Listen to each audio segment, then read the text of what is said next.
Michale, ahoj.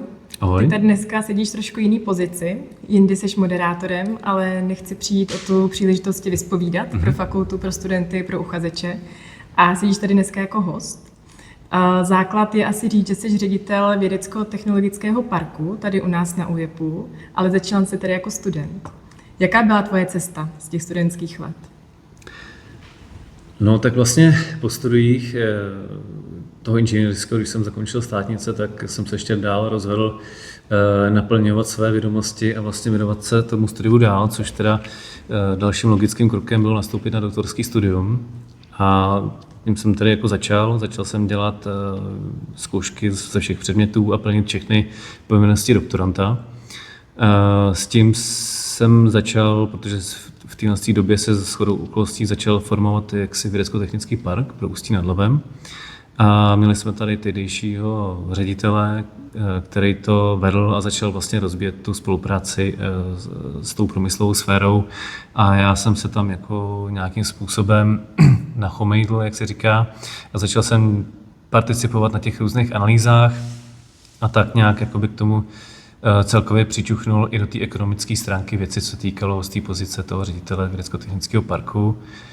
A tak jako postupem času, už když vlastně tehdejší ředitel odcházel, tak mi řekl, že možná bych byl nějakým hodlivým kandidátem na to, abych se toho chopil, což pro mě byla úplně nová zkušenost, protože to už chce, myslím si, jako hodně dobrý vztahy s těmi podniky. Kolik ti bylo let, když jsi se tady to dozvěděl, když jsi tam měl? Já myslím, že tak 27, 28, možná míň. Teď si přesně úplně nevzpomínám, teď mě trošku zaskočila, ale asi tak nějak. No. Takže dojet někam na jednání, kde se setkáš s ředitelem, který mu bude přes 50, má za sebou prostě 30letou kariéru, který se potká, řekněme, s klučinou, že v saku, který mu úplně nepadne, to není úplně jako zrovna reprezentativní, ale samozřejmě tu cestu jsme si vždycky jako našli. A v současné době máme spolupráci s cirka 200 podniky napříč Ústeckým krajem, i jako v České republice vlastně. Já se u toho asi zastavím. Mě zajímá, jestli když jsi se takhle věděl, že jdeš někam, kde je mnohem zkušenější ředitel nějaký firmy nebo tak, jestli jsi se sebou nějak pracoval, jestli... Nakoupil jsem si nějaké knížky o nějakým manažerským vlastně učení, o tom, jak věci prodávat, jak se prezentovat. Od Ladislava Špačka jsem si nakoupil nějakou etiku, že jo, nebo prostě absolvoval jsem na univerzitě workshopy manažerského cvičení. Nevím, jestli to dneška vlastně je dostačující, ale myslím, že člověk se rozvíjí pořád neustále a furt se jako setkává s novýma věcma.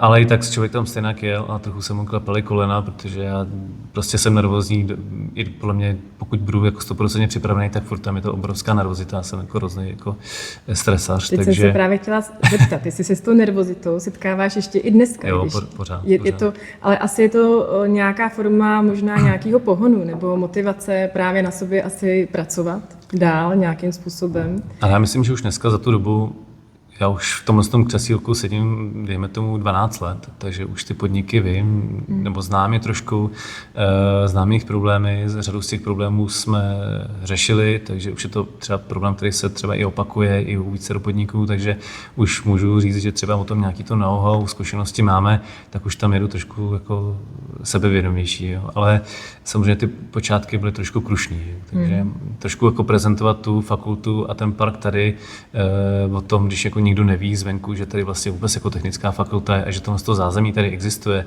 a že jim jako fakulta a akademický pracovníci můžeme vlastně podat pomocnou ruku a řešit jim nějaký problémy relativně rychle a operativně.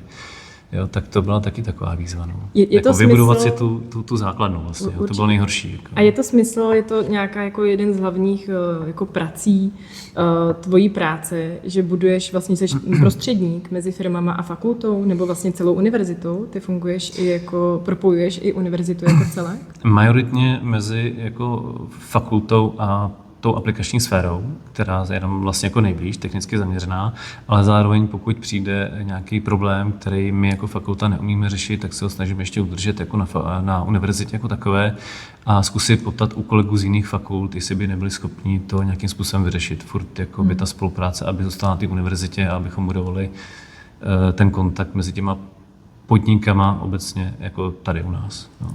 Aby nešel dál, že? Aby nešel do té jiné konkurence, třeba do nás. Prahy, do Brna, do Plzně a tak dále. Jo. A jaký to je být tímhle prostředníkem? Ty musíš vlastně pochopit, co chce firma a musíš to nějakým způsobem přeměnit a aplikovat na podmínky a možnosti fakulty, nebo potom je třeba ostatních fakult. No, dnes už jsem si asi zvyknul. Za tu dobu už jsem si zvyknul, ale vždycky vybudovat a oslovit ty správní akademické pracovníky nebo respektive sestavit nějaký tým, který by byl schopný realizovat ty komplexní analýzy, protože často to není jenom o jednom měření, ale je to prostě analýzy, které se skládají z x vlastně různých analýz, které vyžadují spoustu přístrojů, tak k tomu jeden člověk nestačí. A sehnat lidi, kteří budou fundovaní, budou o tom vědět, dají nějaký feedback té firmě takový, aby ona byla schopná rychle reagovat i v tom jejich prostředí. Jo. Takže ty oslovuješ akademiky přímo a akademici třeba mají k ruce studenty jako výpomoc, takže tady do toho procesu, který ty tady vytváříš se svým parkem, tak se můžou zapojit i studenti. Tak, přesně tak.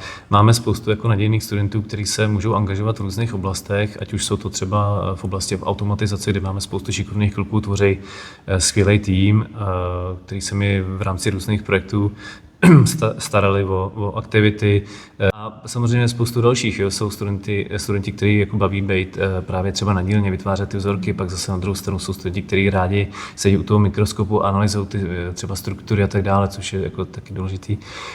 Takže můžeme takhle složit relativně snadno i tým, teď bych řekl jako kluků, ale samozřejmě jsou tady i studentky, těch je teda málo a těch si taky ceníme a hodně se jich ceníme.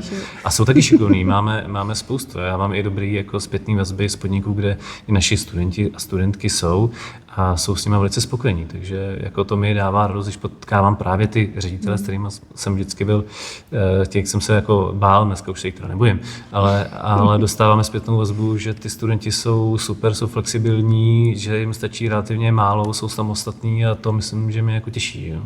Protože to je náš jakoby akademický produkt nebo fakultní. Že?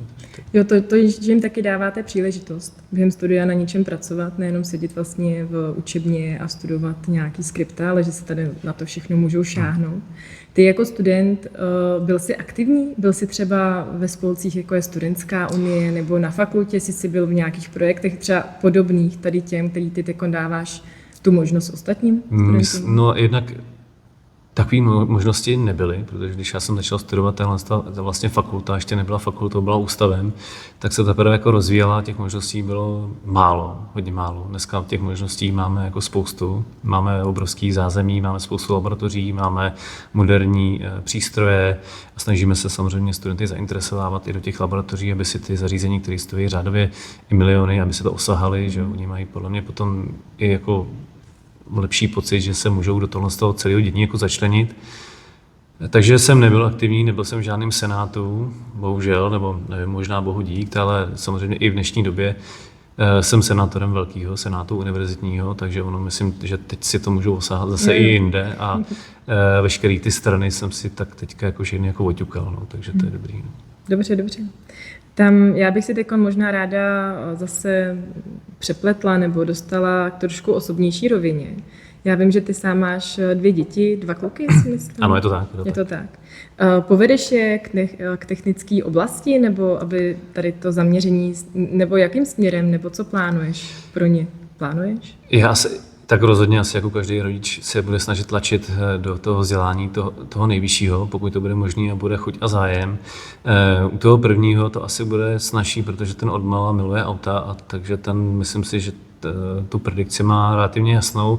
Ten druhý se mi trošku jako věnoval spíš oblasti jako biologie dinosaurů, tak ještě uvidíme, jestli se to zvrtne, ale každopádně oba dva se budou jako snažit směřovat právě na tu technickou stránku. Ale myslím, že tady ale nebudu je jako nutit úplně. Jo, já myslím, že tady jsme i měli nějaký projekt z archeologii, je to tak, s vykopávkami někde v zahraničí, tak třeba mě by ještě zajímalo, ty vypadáš, jako by ses tady narodil, ale byla někdy chvíle, kdy jsi přemýšlel i o jiné profesní cestě, než tady u nás na fakultě?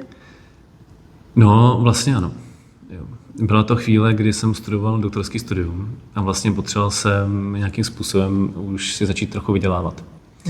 takže jsem se snažil propojit to doktorský studium s tou aplikační sférou, takže jsem asi 2 roky, plus minus, působil jako konstruktér v jedné firmě.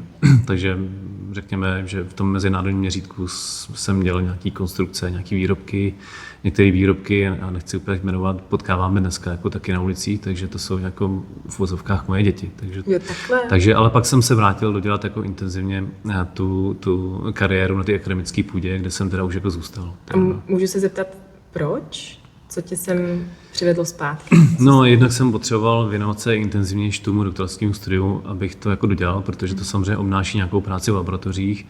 A ta pracovní stránka věci byla taková, že mě trošku tlačili do toho potom už, abych tam byl na víc jako než full time, a což už se nedalo jako stíhat. Takže jsem se musel v ten moment jako rozhodnout a ta akademická půda mi dávala trošku větší smysl. Vidíš to.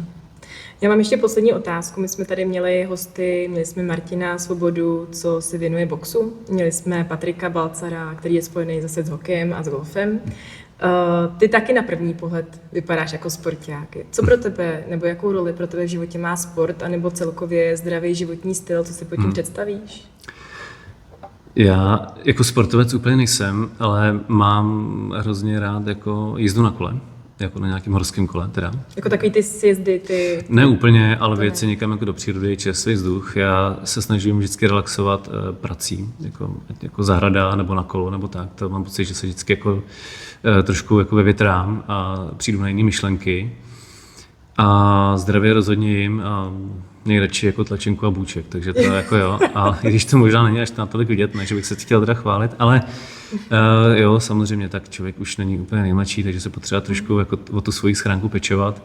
No, takže co se týká sportu, tak kolo, to miluji. Jako a měl jsi vždycky takhle, nebo to máš až teď, když jsi plně v pracovním procesu, nebo si i jako student si věnoval sportu? Tak jako student ne, dřív to samozřejmě bylo trošku lepší, protože bylo víc času. Dneska samozřejmě s tou prací jsou děti, jsou koníčky, tak toho času ubývá a pokud je, tak se člověk snaží jako ten čas využít úplně maximálně. Takže když už dneska jsou schopní děti ujet něco víc na kole, tak samozřejmě se snažím jako trýznit na tom kole a trošku jako je taky přivízt k tomu, protože v dnešní době je digitalizací odpoutat ty děti nebo jejich pozornost od různých televizí a PlayStationů a tabletů a to bych mohl jmenovat další a další, tak to je skoro jako za odměnu pro ně. Jo. Dneska vlastně dostat je ven na vzduch je horší, pro nás byl trest být doma, že? Otáčí se to. Otáčí se to. Nejen tohle, ale máš pravdu. Takže určitě to je prospěšný. Jo. A jednou můj kamarád říkal, který je teda z medicíny, že do toho na ten svůj důchod musíme budovat muskulaturu, aby naše tělo vydrželo. Jo. Takže něco na tom asi bude. Je to tak. Když naslouchám vždycky ty ročníky, kteří se dožijou z vysokého věku a rady a tak dále, tak tady to je přesně v tom. Ale mám tady to finále, který ty znáš. Je to ten binární rozstřel. Rychlé otázky, ty samý, ale tentokrát odpovídáš ty a já se ptám. Můžeme začít? Můžeme začít. Nejlehčí a nejtěžší předmět na fakultě? Nejlehčí, řekněme, angličtina, nejtěžší pevnost, pružnost. Dobře. Předtermín anebo poslední termín? Předtermín. Dobrý. Zima, léto? Spíš léto. Pivo, víno? Oboje. Dobře. Auto, motorka? Rozhodně auto. Dobře. Nebo motorka, kolo? Dalo by se. Dobře. Fitko, hospoda? Fitko. Menza nebo instantní nudle? Chodím do menzy, jakže menza. A instantní nudle si jako student jet? Tak jo, hodně. Tak, plánování nebo improvizace? Rozhodně plánování. Vidíš to? Tvůrčí chaos anebo sterilní čistota? Sterilní čistota s kapkou chaosu. Já bych potřebovala tady u každé té otázky takový to jezdítko do jakého extrému, víš, že by to bylo lepší. Jo, bylo by to dobrý. No a poslední, umyté nádobí po jídle, anebo čekáš, až dojde poslední čistá vidlička? Rozhodně umytý nádobí. Dobře. Moc krát ti děkuju. Já taky, Miško, díky. Měj se.